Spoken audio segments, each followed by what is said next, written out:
Voici une image du diable et de l'enfer conçu pour terrifier.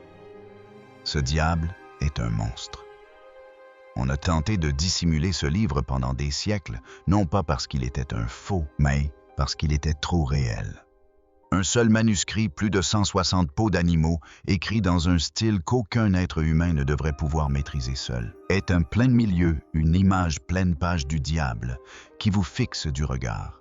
Ce n'est pas un mythe, ce n'est pas une histoire. C'est le Codex Gigas, la véritable Bible du diable. Mais c'est là que ça devient inquiétant. Ce prétendu livre sacré renferme des paroles qui remettent directement en question tous les fondements de la religion.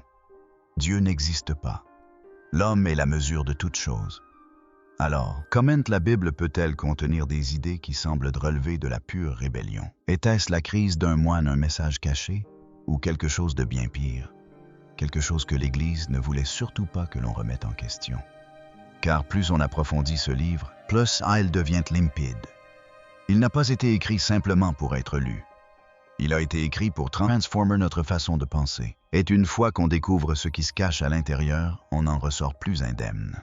Avant de vous dévoiler le contenu, n'hésitez pas à liker et à vous abonner. Certaines vérités sont faites pour rester secrètes. L'histoire du pacte du moine avec le diable. L'histoire de ce livre commence dans un paisible monastère de Bohême, qui fait aujourd'hui partie de la République tchèque. Un moine qui y vivait avait commis un acte grave. Les historians ignorent encore la nature exacte de cet acte. Peut-être a-t-il commis l'hérésie, peut-être a-t-il fomenté une rébellion. Mais quelle qu'en soit la nature, la punition était terrible. Il allait être emmuré vivant dans une pièce et laissé là pour mourir. Désespéré de se sauver, le moine fit une promesse. Il déclara qu'il écrirait un livre contenant tout le savoir humain couvrant la science, la philosophie, la religion et même le surnaturel, le tout en un seul volume. Les autorités acceptèrent, mais un problème se posait. La tâche était tout simplement impossible à accomplir dans le temps imparti. Pris de panique, le moine aurait conclu un pacte avec le diable. Il lui vendrait son âme en échange du pouvoir surnaturel de terminer le livre en une seule nuit. Selon la légende, le diable accepta. Et quelque part dans le livre, on peut encore voir son propre portrait comme preuve de ses pactes. Tandis que le moine travaillait toute la nuit, il aurait eu des visions terrifiantes et entendu d'étranges voix tout autour de lui. Ces dernières paroles aux autres moines furent terrifiantes. Il les avertit que le diable observait le livre et que le livre observait le diable en retour. Nul ne sait avec certitude si une force obscure fut réellement libérée cette nuit-là. Pourquoi l'écriture reste-t-elle immuable? Le Codex Gigas est un ouvrage colossal. Il mesure près d'1 mètre de haut, pèse plus de 75 kilos et compte plus de 600 pages remplies d'une écriture et de dessins minuscules et détaillés. Ce qui déconcerte véritablement les experts, cependant, c'est l'écriture manuscrite. La plupart des écrivains, surtout au Moyen Âge, modifiaient naturellement leur style d'écriture au fil du temps. La fatigue, la maladie, voire l'humeur entraînaient de légères variations. Mais le Codex Gigas semble avoir été écrit par la même main, à la même vitesse, sans la moindre interruption. De la première à la dernière page, l'écriture est de Mr. Saints, c'est d'une régularité parfaite. C'est ce qui a alimenté les croyances de nombreuses personnes quant à l'histoire de l'intervention surnaturelle. De plus, les scientifiques qui ont analysé l'encre y ont découvert des éléments très inhabituels. Des traces de mercure et de métaux rares, généralement utilisés dans d'anciens rituels alchimiques et non pour l'écriture courante, ont été découvertes. Certains pensent que l'encre a été spécialement conçue non seulement pour préserver le livre, mais aussi pour emprisonner une forme d'énergie sombre à chaque trait de plume. Le célèbre portrait du diable, l'un des éléments les plus frappants de tout le livre, est une peinture pleine page représentant le diable.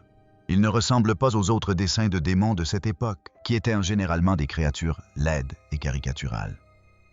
Celui-ci paraît étrangement réel. Le diable est représenté avec un corps difforme, des yeux grands ouverts et terrifiants, et une expression que beaucoup trouvent profondément troublante.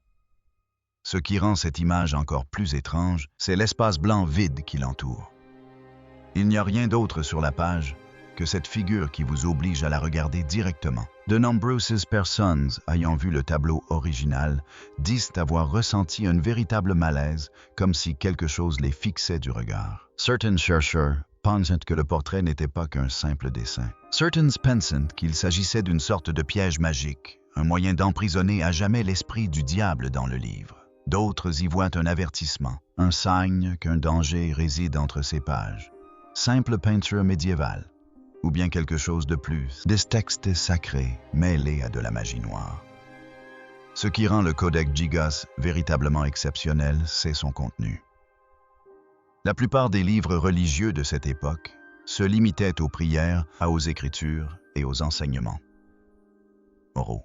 Le Codex Gigas est tout à fait différent. Il mêle des passages bibliques sacrés à des instructions détaillées pour pratiquer des exorcismes, des descriptions de démons et même des recettes de potions de magie noire. L'une des sections les plus troublantes s'intitule Venenum Diaboli, ce qui signifie approximativement le vin du diable. Ce texte décrit une boisson rituelle particulière censée permettre de communiquer avec les mauvais esprits. Ce genre de contenu n'apparaît généralement jamais dans les textes sacrés. Pourquoi le Moinet a-t-il inclus tout cela? Certains historiens pensent qu'il cherchait à comprendre les forces obscures afin de pouvoir les combattre. D'autres pensent qu'il avait trop sombré dans les ténèbres et qu'il pratiquait réellement ce qu'il écrivait.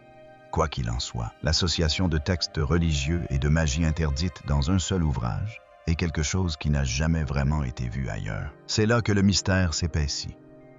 Plusieurs pages du Codex Gigas ont tout simplement disparu.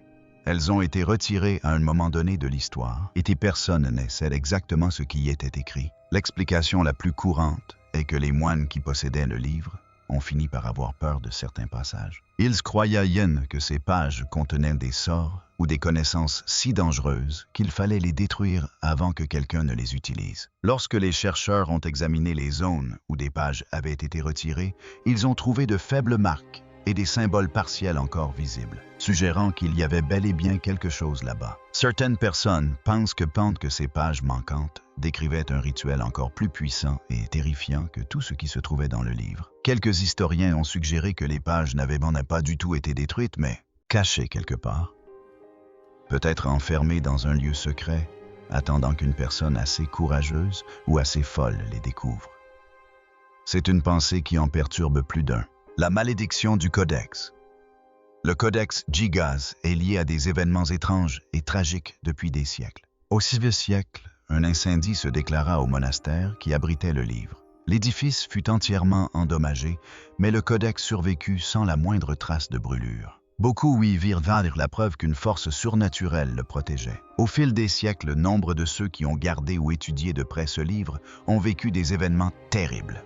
Maladies soudaines, morts mystérieuses et épisodes de dépression nerveuse ont été rapportés par ceux qui l'ont trop fréquenté. Même les chercheurs modernes qui ont travaillé avec le Codex décrivent des cauchemars, la sensation d'être observé et un sentiment général d'angoisse qui ne disparaît pas même après avoir quitté la pièce. Qu'il s'agisse d'une véritable malédiction, d'un effet psychologique lié à la croyance en une telle malédiction, ou simplement d'une série de coïncidences, le schéma est difficile à ignorer. Prophétie cachée. De nombreux érudits, ayant lu attentivement le Codex, pensent que certaines parties contiennent des prophéties codées. Dissimulées dans les textes religieux et les descriptions rituelles, se trouvent des passages qui semblent prédire des événements futurs enveloppés dans un langage symbolique et des métaphores. Certains de ces passages ont été liés à la peste noire, une épidémie qui a décimé un tiers de la population européenne. D'autres décrivent les guerres et les catastrophes d'une manière qui correspond étonnamment bien à des événements historiques réels. La prédiction la plus effrayante, selon certains lecteurs, parle d'une époque où les ombres se lèveront et où les disparus reviendront. Certains y voyant un avertissement concernant une catastrophe future. S'agit-il de véritables prophéties, de simples coïncidences sur lesquelles on projette des significations, ou de quelque chose de tout autre? Cette question continue de diviser les chercheurs. La crypte secrète est la clé du diable. Selon la légende, le Codex Gigas aurait été initialement écrit dans une crypte souterraine cachée sous le monastère. Seul un petit groupe de moines ayant fait vœu de silence en connaissait l'existence. À l'intérieur de cette crypte étaient censés être conservés les derniers fragments d'un puissant rituel connu sous le nom de clé du diable. Ces rituels, selon la légende, pouvaient ouvrir un passage entre notre monde et une autre dimension, un lieu obscur rempli de chaos et de mal. Le rituel exigeait des étapes très précises, notamment un timing précis, basé sur des événements astronomiques, des mots exacts prononcés et des substances interdites rares. Le tout décrit dans le codex lui-même. La légende raconte que plusieurs moines sont entrés dans la crypte pour tenter le rituel et n'ont jamais été revus. Il ne restait plus que l'écho de leur chant résonnant dans les couloirs déserts.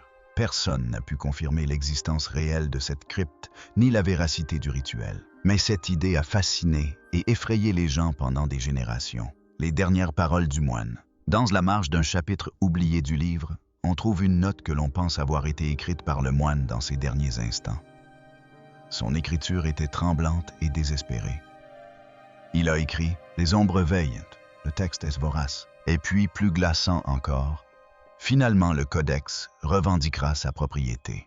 On débat de la signification de ces mots depuis des siècles. Certains pensent qu'il s'agissait simplement des divagations d'un homme ayant perdu la raison. D'autres y voient une véritable prophétie, un avertissement. Le livre serait animé d'une volonté obscure, et un jour il prendrait le contrôle de quelque chose ou de quelqu'un. C'est une note profondément troublante qui n'a jamais été pleinement expliquée. Des symboles cachés parsèment le livre.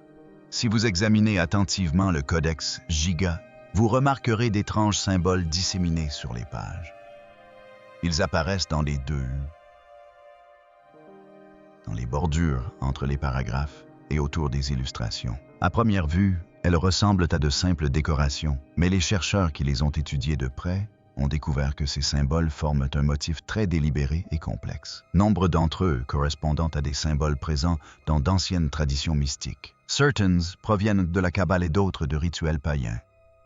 Aucun ne devrait figurer dans un manuscrit religieux chrétien. Le fait que ces symboles aient été soigneusement placés suggère que le moine savait exactement ce qu'il faisait. Certains chercheurs pensent qu'il cherchait à créer un système spirituel unifié, combinant les connaissances interdites de multiples traditions mystiques en un seul texte puissant. C'est une idée extrêmement dangereuse pour son époque, et peut-être encore aujourd'hui.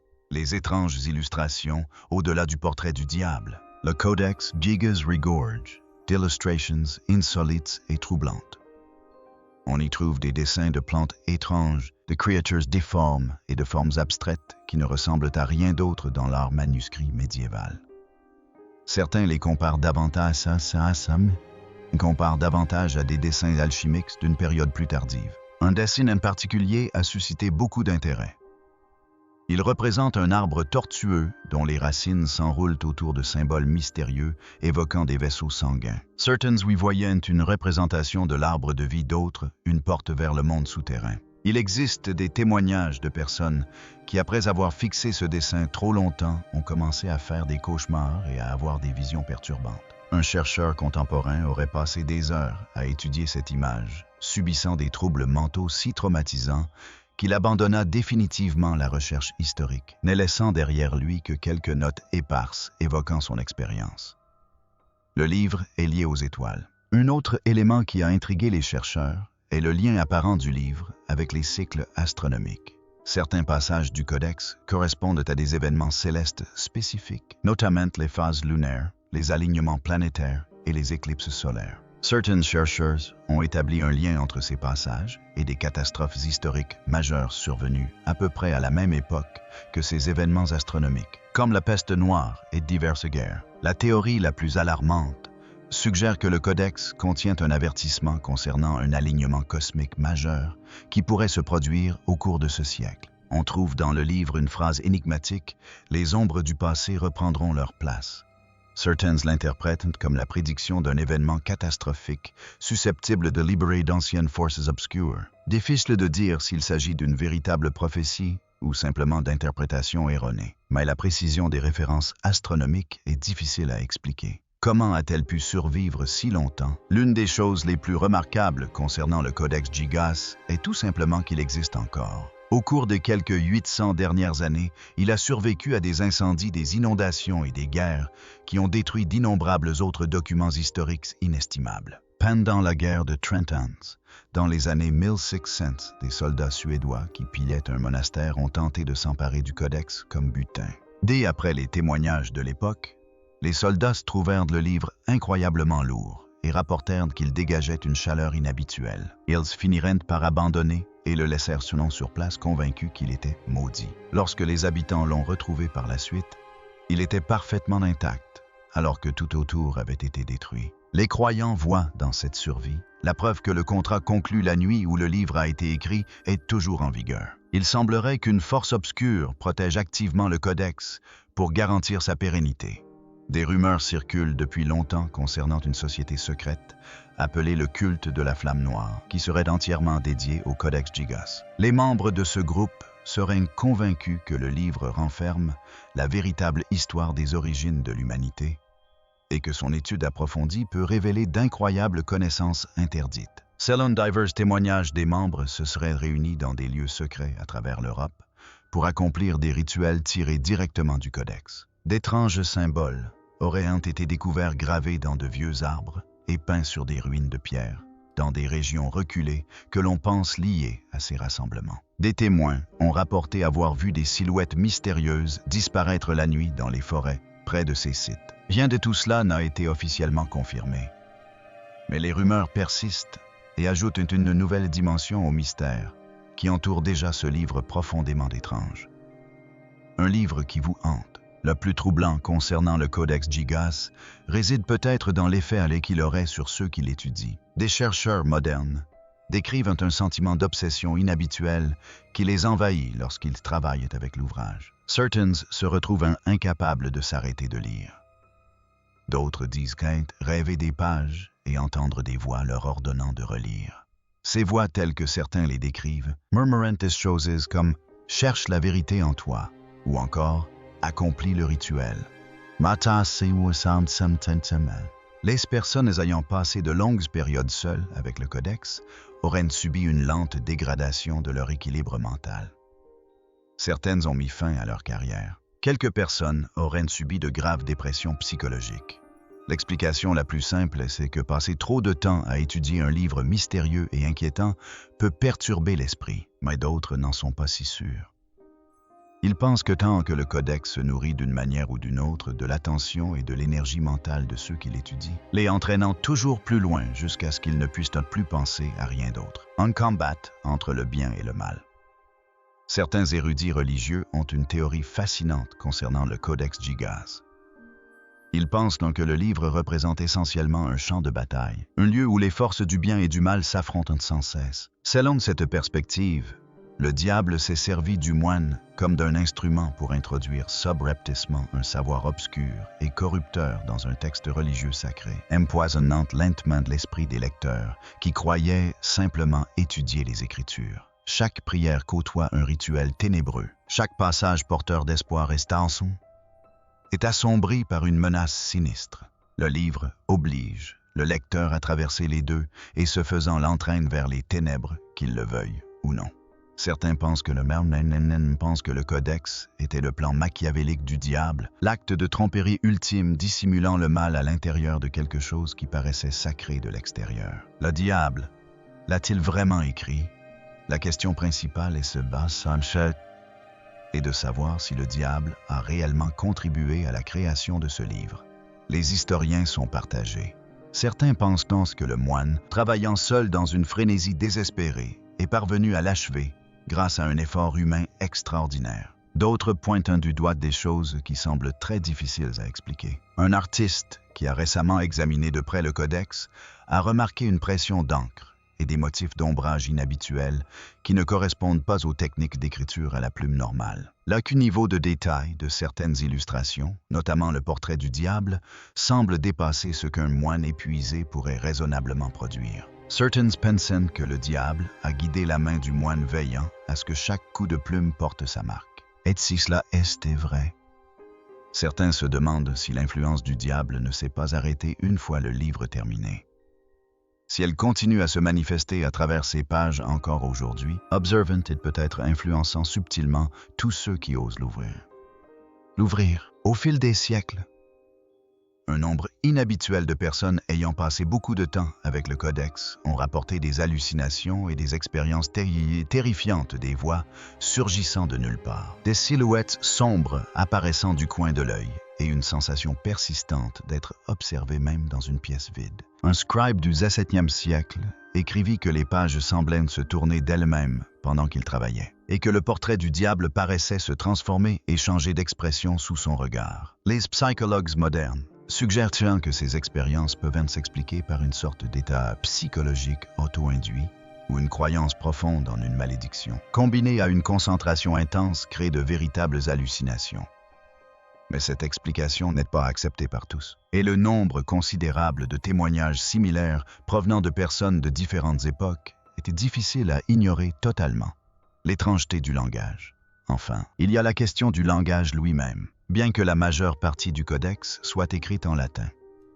Certaines sections sont rédigées dans un dialecte complètement différent que les linguistes ont eu du mal à identifier ou à traduire. Ces passages mystérieux apparaissent notamment dans les sections traitant des rituels et des exorcismes. Après des années d'études, les chercheurs ont identifié des traces de latin ancien d'hébreu et d'autres éléments qui ne correspondent à aucune langue connue de la période médiévale. Certains pensent que le moine a lui-même inventé ce langage, une sorte de code, afin que seuls les initiés puissent en comprendre les passages les plus dangereux. D'autres plus sombres, croyant que des êtres surnaturels lui ont enseigné ce langage directement durant sa nuit d'écriture. Quelle que soit la vérité, la présence d'une langue inconnue dans un livre déjà profondément mystérieux ajoute une dimension supplémentaire à une histoire qui refuse d'être pleinement expliquée. Nous espérons que vous avez apprécié explorer les secrets du Codex Gigas avec nous. Si les mystères obscurs de l'histoire vous intriguent, restez à l'écoute pour découvrir d'autres récits fascinants. N'hésitez pas à partager vos impressions dans les commentaires ci-dessous.